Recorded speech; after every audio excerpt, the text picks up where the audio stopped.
নমস্কার। ষষ্ঠ শ্রেণীর ইতিহাসের অন্যতম একটি অধ্যায় হলো অর্থনীতি ও জীবনযাত্রা। আমরা আগের ভিডিওতে এই অধ্যায়ের দুটি পার্টে দুটি অংশ আলোচনা করেছি। সেখানে দেখেছি অর্থনীতি, জীবনযাত্রা এবং সেই সময়কালের মৌর্য যুগ এবং মৌর্য পরবর্তী যুগের মানুষের সমাজ জীবন কেমন ছিল। আজকে আমরা যে অংশটা আলোচনা করব সেটা হলো অর্থনীতির অন্যতম নির্ধারক একটি বিষয়। অর্থনীতিকে নির্ধারণ করেছিল সেটি হলো কৃষিকাজ। কিন্তু কৃষিকাজের সঙ্গে যেই বিষয়টি যুক্ত ছিল সেটি হলো সেচ ব্যবস্থা। ভারতবর্ষ কৃষি প্রধান দেশ, সেচ ব্যবস্থার বিশেষ উন্নতি প্রয়োজন। সেই সেচ ব্যবস্থা প্রাচীন ভারতবর্ষে ছিল, তার পরিচয় আমরা আজকে নেব যে কেমন সেচ ব্যবস্থা কেমনভাবে গড়ে উঠল, কিভাবে এই সেচ ব্যবস্থা ছড়িয়ে পড়ল, এবং দেখব তার সাথে সাথে বিভিন্ন গ্রন্থে গুপ্ত যুগ, গুপ্ত পরবর্তী যুগ এবং কুষাণ যুগে এই অর্থনীতি কিভাবে গড়ে উঠছে এবং মানুষের জীবনযাত্রা, তাদের জীবিকা, বিনোদন কেমন ছিল। তার সাথে সাথে দেখব কোন কোন যুগে কি নগর গড়ে উঠল এবং সাতবাহনদের সময়কালে তাদের গ্রাম্য জীবনের পরিচয় নেব হাল রচিত গাথা সপ্তশতী গ্রন্থে বিবরণ অনুযায়ী। আজকের আলোচনা শুরু করা যাক। সমস্ত প্রশ্নগুলোই আমি পরীক্ষার ভিত্তিতে আলোচনা করব। এটি প্রধানত ষষ্ঠ শ্রেণীর পুস্তক ভিত্তিক একটি আলোচনা। বইয়েতে যা বর্ণিত আছে তেমনই তোমাদের মতো করে, ষষ্ঠ শ্রেণীর ছাত্রদের মতো করেই আমি বোঝানোর চেষ্টা করব। প্রশ্ন মান কেমন হতে পারে তাও আমি উল্লেখ করে দেব। কত নম্বরের প্রশ্নের জন্য তোমরা এগুলো তৈরি করবে। শুরু করা যাক আজকে আলোচনা। সবার কাছে অনুরোধ, পুরো ভিডিওটি দেখো এবং প্রশ্নগুলি খাতায় লিখে নিজেরা তৈরি করে নিও এই অধ্যায়ে। শুরু করছি আজকের মূল আলোচনা। প্রথম প্রশ্ন, প্রাচীন ভারতের সেচ ব্যবস্থার সংক্ষিপ্ত বিবরণ দাও। এটি 2 নম্বর বা 4 নম্বরের প্রশ্নের জন্য গুরুত্বপূর্ণ, যেখানে তোমরা উত্তর নিজের মতো করেই লিখবে, কিন্তু বইয়েতেও তোমাদের লেখা আছে। প্রাচীনকাল থেকেই ভারত ছিল কৃষি প্রধান দেশ। কৃষিই ছিল মূল নির্ধারক। কৃষি অর্থনীতি এবং জীবনযাত্রার মানদণ্ড ছিল। কিন্তু এই কৃষিকে আরো সচল করতে গেলে চাষির প্রয়োজন ছিল অসময়, অর্থাৎ যে সময় বৃষ্টির জল নেই সেই সময়ে সেচ ব্যবস্থার মাধ্যমে জমিগুলোতে জল সরবরাহ করা। কৃষকের এই চাহিদাকে যোগান দেওয়ার জন্য রাষ্ট্রের উদ্যোগে, অর্থাৎ যিনি শাসক, যিনি ক্ষমতায় আছেন রাজা, তার উদ্যোগে যেমন খাল খনন করা হয়, ঠিক তেমন ব্যক্তিগত উদ্যোগে অথবা যারা অভিজাত সম্ভ্রান্ত মানুষ তাদের উদ্যোগেও বিভিন্ন সময় খাল খনন করা হয়। এই যে খাল প্রকল্পগুলি নেওয়া হতো, এগুলোকে সাধারণত বলা হয় সেতু। সেতু মানে আজকের সময়ে ব্রিজ তা নয়। ওই সময়কালে প্রাচীন যুগে যে প্রকল্পগুলো গ্রহণ করা হতো সেগুলোকেই বলা হয় সেতু। প্রধানত দুভাগে সেতু নির্মাণ হতো বা প্রকল্পের উদ্যোগ নেওয়া হতো। একটি হলো প্রাকৃতিক উপায়ে যখন কোনো খাল গড়ে উঠছে বা কোনো হ্রদ সৃষ্টি হচ্ছে, জলাধার তৈরি হচ্ছে, সেইগুলিকে গঠন এবং সেগুলোকে নির্মাণের মাধ্যমে বা আরও সংগঠিত আকারে যত্ন নেয়া, সেটি হলো প্রাকৃতিক উদ্যোগ। এবং কৃত্রিম উপায়ে যেখানে জলের প্রয়োজন অথচ জলের যোগান নেই, সে সমস্ত অঞ্চলে কৃত্রিম উপায়ে অর্থাৎ খাল খনন করে জল নিয়ে যাওয়া, এই দুটি উপায়ে খাল খনন করা হতো। এর মূল উদ্দেশ্য ছিল জল যোগান দেওয়া, অর্থাৎ কৃষি জমিতে জল অসময়ে দেওয়াই ছিল প্রধান উদ্দেশ্য।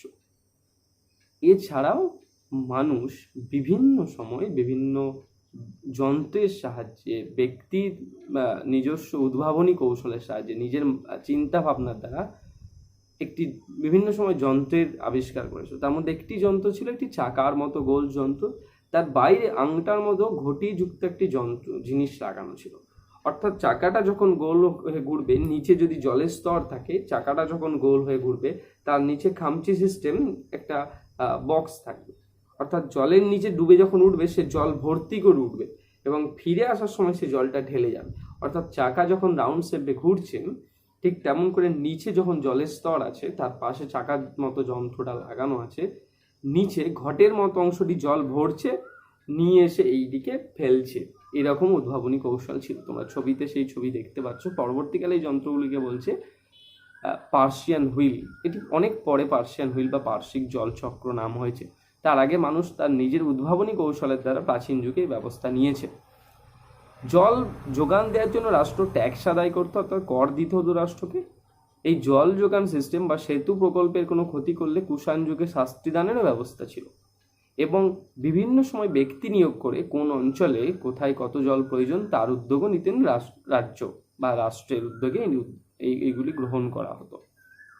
তাহলে জল প্রকল্প বা এই জলসেচ ব্যবস্থা একটি সার্বিক রূপ ধারণা তোমরা পেলে। অর্থাৎ মূলত দেখা যায় কৃষিকাজের জন্য এই সেচের উন্নতির জন্য জল যোগান দেওয়া ছিল গুরুত্বপূর্ণ উদ্যোগ। সেখানে ধনী ব্যক্তি, রাজা এবং ব্যক্তিগত উদ্যোগে ওই খাল খনন চলতে থাকে। পরের প্রশ্ন টিকা লেখো সুদর্শন হ্রদ। সুদর্শন হ্রদ হচ্ছে প্রাচীন যুগে এই সেচ ব্যবস্থার অন্যতম একটি নিদর্শন ছিল এই সুদর্শন হ্রদ, যেটি অবস্থিত ছিল সৌরাষ্ট্র অঞ্চলে। বর্তমান সৌরাষ্ট্র এবং গুজরাটে অবস্থিত। বর্তমান ম্যাপে দেখতে পাচ্ছ তোমরা কোন অঞ্চলকে তৎকালীন সময় সৌরাষ্ট্র বলা হতো। এটি ওই সময়কালে প্রায় মৌর্য আমল থেকে পরবর্তী গুপ্ত পর্যন্ত দীর্ঘদিন প্রায় 800 বছর এই এই হ্রদ তার জল সরবরাহের ক্ষমতা বজায় রেখেছিল এবং কৃষিকাজের জন্য প্রয়োজনীয় জল সরবরাহ দিয়েছিল। এটি একটি নদী ভিত্তিক সেচ প্রকল্প, যার মূল উদ্দেশ্য ছিল কৃষিকাজের জন্য প্রয়োজনীয় জল সরবরাহ দেওয়া। চন্দ্রগুপ্ত মৌর্যের সময়কালে, তার রাজত্বকালে ওই অঞ্চলে, তৎকালীন নাম ছিল গিরিনর, সেই অঞ্চলের শাসক পুষ্যগুপ্ত বৈশ্য, তিনি দায়িত্বপ্রাপ্ত ছিলেন ওই অঞ্চলের। তার উদ্যোগে, তার উদ্ভাবনী কৌশল এবং ব্যক্তিগত উৎসাহে এই খাল খনন করা হয়।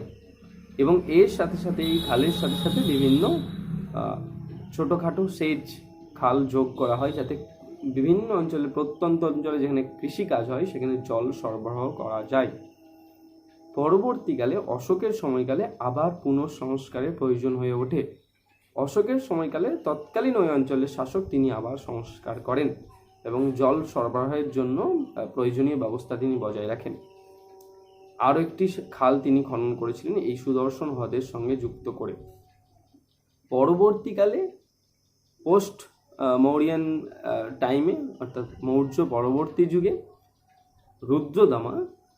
রুদ্রদমন তোমাদের বইতে লেখা আছে, তিনি তার উদ্যোগে তার ব্যক্তিগত মন্ত্রী এই খাল খননের দায়িত্ব নেন। ওই সময়কালে, রুদ্রদমনের সময়কালে 150 খ্রিস্টাব্দ, ওই সময় প্রচুর বৃষ্টিপাতের জন্য এই খাল সরবরাহ, এই খালের জল সরবরাহ ক্ষমতা পুরোপুরি হারিয়ে যায় এবং বন্যা দেখা যায় এবং নদী বাঁধগুলি ভেঙে যায় এবং এই যে হ্রদ তারও দেওয়াল ভেঙে যায়। রুদ্রদমন কোনো জনগণের কাছ থেকে কোনো ট্যাক্স না নিয়ে বিভিন্নভাবে এই খালের পুরনো জল সরবরাহ ক্ষমতা বজায় রাখেন এবং এই জল সরবরাহ কাজ যাতে চলতে থাকে এবং কৃষিকাজে উৎসাহ দেন। পরবর্তীকালে স্কন্দগুপ্তের সময়কালে 456 এবং খ্রিস্টাব্দে এই খালের পুনঃসংস্কার করা হয়। তার সময়কালে আরও বড় করা হয় এবং একই সাথে শক্তিশালী করা হয় এবং ভালোভাবে যাতে জল সরবরাহ করতে পারে সেই দিকে লক্ষ্য রাখা হয়।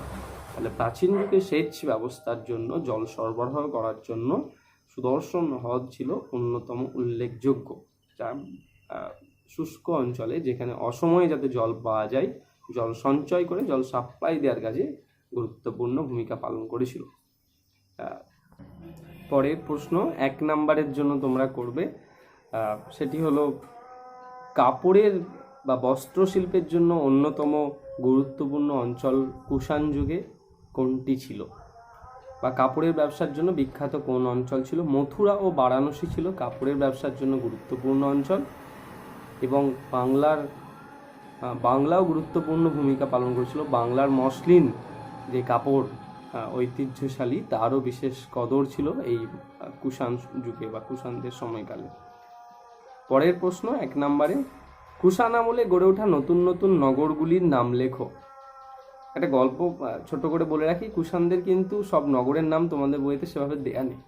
তোমাদের বইতে মথুরা দেয়া আছে, এছাড়াও তোমরা আগের অধ্যায়ে পড়ার সময় দেখতে পারো পুরুষপুর বা বর্তমান যার নাম পাকিস্তানে অবস্থিত পেশোয়ার ছিল এই সময়কালের নগর। তোমরা এই দুটোই লেখো, মথুরা এবং পুরুষপুর কুষাণ আমলের দুটি বিখ্যাত নগর। ছোট্ট করে বলে রাখি, কুষাণদের যতজন শাসক ছিল তাদের মধ্যে প্রধানত বশিষ্ঠ, হুবিষ্ক, কনিষ্ক এদের নিজেদের নামে একটা করে শহর তারা নিজেরা পত্তন করেছিলেন, তৈরি করেছিলেন। কনিষ্কের নিজের উদ্যোগে কনিষ্কপুরা, হুবিষ্কপুরা গড়ে উঠেছিল। আর বর্তমানে এখনও শহরগুলো এই নামে নেই, কিন্তু চেঞ্জ হয়ে বর্তমানে আছে। বারামুলা যে অঞ্চল আছে, শ্রীনগরের কাছে বারামুলা সেক্টরে এই অঞ্চলগুলি পাশাপাশি মোটামুটি অবস্থিত। তো তোমরা শুধু লিখবে মথুরা ও পুরুষপুর বা বর্তমান পেশোয়ার কুষাণ যুগে গড়ে ওঠা দুটি গুরুত্বপূর্ণ নগর। পরের প্রশ্ন, এটি 1 নম্বরের জন্য তোমরা করবে মৌর্য আমলে গুরুত্বপূর্ণ নগর কোনগুলি। মৌর্য যুগে বাংলাতে এবং তার সন্নিহিত অঞ্চলে বিভিন্ন নগর গড়ে ওঠে। দক্ষিণ ভারতেও দেখা যায়। বাংলাতে প্রধানত মহাস্থানগড়, বানগড়, তাম্রলিপ্ত, চন্দ্রকেতুগড় এবং উড়িষ্যাতে শিশুপালগড় এবং দক্ষিণ ভারতেও বিভিন্ন নগর গড়ে ওঠে।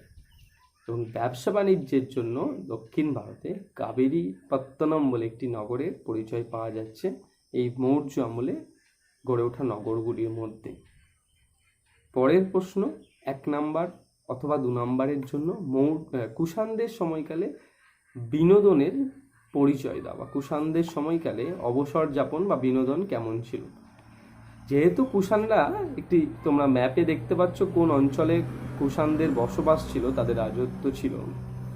এই অঞ্চলে কুষাণদের বসবাসের জন্য পার্শ্ববর্তী বিভিন্ন সংস্কৃতির ছাপ তাদের অবসর এবং জীবনযাপনের মধ্যে পড়ে। অবসর হিসেবে তারা বিভিন্ন সময় নাচ, গান, অভিনয় যেমন ছিল, তেমন জাদু খেলা বা দড়ির ওপর দাঁড়িয়ে বিভিন্ন কসরত, বর্তমানে যেটা তোমরা অনেক সময় সার্কাসে আমরা দেখতে পাই, সেইগুলির পরিচয় কুষাণদের অবসর বিনোদনে পাওয়া যাচ্ছে। এছাড়াও বিভিন্ন আনন্দ দান করার জন্য বিভিন্ন খেলাধুলা, পাশা খেলা, শিকার, দৌড়, কুস্তি এবং বিভিন্ন উৎসব অনুষ্ঠানে সকলের একত্র অংশগ্রহণ কুষাণ যুগের অবসর এবং বিনোদনের অন্যতম অংশ ছিল। উচ্চ শ্রেণী বা বিত্তশালী এবং নিম্ন শ্রেণী উভয়ই এই খেলাগুলিতে অংশগ্রহণ করত এবং উভয়ের একটা সম্মিলিত অংশগ্রহণ দেখা যাচ্ছে। বড়লোক যারা ছিল তারা সাধারণ মানুষকে খাবার দান করতো এই সমস্ত উৎসব অনুষ্ঠানে, তারও পরিচয় পাওয়া যাচ্ছে। এটি 2 নম্বরের করতে পারো, কুষাণদের বিনোদন চর্চা কেমন ছিল। পরের প্রশ্ন 1 নম্বরে, কোন শাসকদের মায়ের নাম সন্তানের নামের সাথে যুক্ত করে প্রকাশ করা হতো। তোমরা জানো অনেকেই, এটি সাতবাহনদের একটি রীতি ছিল। সাতবাহন যুগে বিভিন্ন যে শাসক ছিল, সেই শাসকদের নামের সাথে তাদের মায়ের নাম আগে যোগ করা হতো, তারপর শাসকের নাম লেখা। উদাহরণ দিলেই তোমরা বুঝতে পারবে। গৌতমী পুত্র সাতকর্ণী, গৌতমী তার মাতার নাম, গৌতমী পুত্র সাতকর্ণী, সাতকর্ণী হচ্ছে শাসকের নাম। সাতবাহন যুগের অন্যতম একজন শাসক ছিলেন এই গৌতমী পুত্র সাতকর্ণী। এছাড়া বশিষ্ঠপুত্র সাতকর্ণী, তিনিও ছিলেন এই সাতবাহন যুগের অন্যতম শাসক, তারও নাম মায়ের নামের সাথে যুক্ত করে পাওয়া যায়। অর্থাৎ সাতবাহনদের রীতির একটি অন্যতম অংশ ছিল এই মায়ের নামের সাথে শাসকের নাম যুক্ত করে প্রকাশ করা। বিভিন্ন তাম্রলেখ, শিলালেখতে এই নামই তাদের আছে, শুধু যে সাতকর্ণী লেখা আছে তা নয়, গৌতমীপুত্র সাতকর্ণী এই নামেই প্রকাশ করা হয়। ঘটনা প্রসঙ্গ বলে রাখা উচিত, সাতবাহনদের অবস্থান বর্তমানে দক্ষিণ ভারতের ডেকান, যেটা অন্ধ্রপ্রদেশ, তেলেঙ্গানা, এই অঞ্চল নিয়ে সাতবাহনদের অবস্থান ছিল। খ্রিস্টীয় 1ম শতক থেকে খ্রিস্টীয় 4র্থ-5ম শতক, প্রায় দীর্ঘদিন এদের সময়কাল এরা রাজত্ব করেছে সফলভাবে দক্ষিণ ভারত। পরের প্রশ্ন যেটা গুরুত্বপূর্ণ সেটি হলো, আগে 1 নম্বরের প্রশ্নটা বলে দিই, গাথা সপ্তশতী কার লেখা বা হালের রচিত প্রাকৃত ভাষার সংকলনের নাম লেখো, বা হাল কোন ভাষায় তার সংকলনটি লিখে গেছেন তার নাম উল্লেখ করো। লেখকের নাম হাল, তিনি হচ্ছেন সাতবাহনদের একজন শাসক। মৎস্য পুরাণ অনুযায়ী 16 নম্বর অর্থাৎ 16তম শাসক ছিলেন এই হাল। হাল একজন শাসকের নাম। তার সময়কালে মহারাষ্ট্র প্রাকৃত ভাষায় লেখা একটা কবিতা সংকলন প্রকাশিত হয় বা তিনি লেখেন। এইটির নাম গাথা সপ্তশতী বা মহারাষ্ট্রের প্রাকৃত ভাষা অনুযায়ী এটার যদি নাম খোঁজা হয় তাহলে নাম হবে গাহা সপ্তসাই, কিন্তু আমাদের বইতে গাথা সপ্তশতী লেখা আছে, তোমরা গাথা সপ্তশতী লিখবে।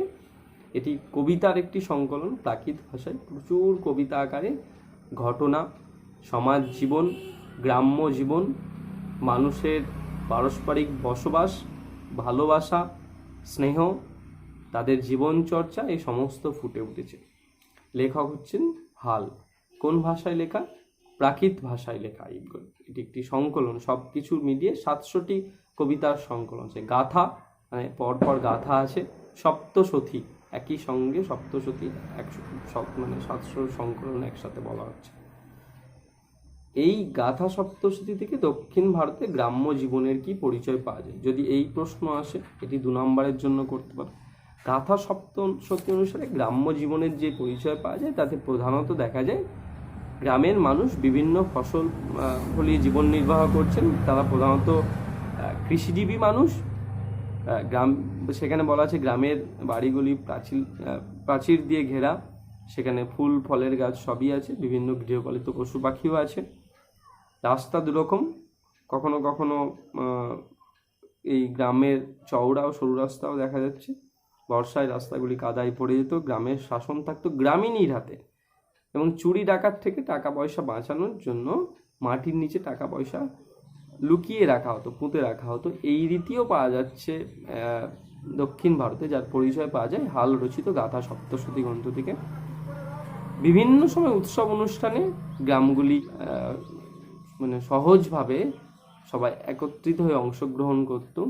এছাড়াও বিভিন্ন উৎসব অনুষ্ঠানে গান বাজনা ও ছবি আঁকার চল ছিল। দক্ষিণ ভারতে এখনও বিভিন্ন উৎসব অনুষ্ঠানে তারা দেয়াল গাত্রে, যারা প্রাচীন আদিবাসী সম্প্রদায়, তারা ছবি আঁকে। সহ্যাদ্রি পর্বতের নিচে অংশে যারা বসবাস করে তাদের একটা আর্ট আছে বিখ্যাত, তারা তাদের ওই শৈলীটা এখনও বাঁচিয়ে রেখেছে। বিভিন্ন উৎসব অনুষ্ঠানে দেয়াল গাত্রে প্রত্যেকটি বাড়ি তাদের ওই একই আর্টকে তারা বাঁচিয়ে রেখেছে, একই আর্টকে তারা রিপ্রেজেন্ট করে। এই সমস্ত প্রাচীন যুগের নিদর্শন ওই সময়কাল থেকে চলে এসছে, তার নিদর্শন হালের কবিতাতেও পাওয়া যাচ্ছে। এছাড়া গ্রামগুলিতে বৌদ্ধ ধর্মের প্রচলন ছিল এবং সূর্য অগ্নিদেবতার প্রচলন ছিল, যা সাধারণ মানুষ এই ধর্মগুলি পালন করত। সুতরাং আমরা যেগুলো আজকে দেখলাম সেটি পুস্তক ভিত্তিক, প্রশ্ন ভিত্তিক একটি আলোচনা পরীক্ষার জন্য, যেটি কুষাণদের সময়কালে নগর, অর্থনীতি, সমাজ এবং সেচ ব্যবস্থার পরিচয় আমরা দেখলাম। এই প্রশ্নগুলি সবগুলোই তোমরা করো। আগের দিন দুটো যে আলোচনা করছি সেগুলো বড় কোয়েশ্চেন বা 4 নম্বরের জন্য করতে পারো। পরের ভিডিওতে আমরা এর পরের অংশগুলি এইভাবেই প্রশ্ন আকারে আলোচনা করব। তোমরা সকলে ভালো থেকো, সুস্থ থেকো। বিদ্যালয় খোলার পর তোমাদের সকলের সাথে দেখা হবে।